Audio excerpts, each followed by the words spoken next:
Hello friends, welcome back to my channel. Today, in this video, I am going to show you how to enable or disable auto scan mode on Android. Please consider subscribing to my channel and liking this video. Let's get started, guys. Step 1. First, unlock your Nothing phone and open the Settings app to find the Home Settings menu. Step 2. Next, scroll down and choose the Accessibility option on the screen. This menu contains additional options for customizing your accessibility features. Step 3. Now, scroll down to locate the Switch Access option. Tap on it.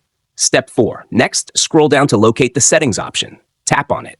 Step 5. Now scroll down to locate the Auto Scan option. Tap on it. Unfortunately, this is turned off. Step 6. For the last and most important step, tap on the Auto Scan option to turn it on instantly. Do you set Auto Scan time? Tap Auto Scan time or set the time. Or do you set Delay on the first item? Tap Delay on the first item or set the time. Or do you set the number of scans? Tap Number of scans or set the time. Or do you want to turn the option off again? Tapping the option will turn it off by itself. If you found this tutorial helpful, don't forget to like this video and subscribe to my channel. Thanks for watching and see you next time.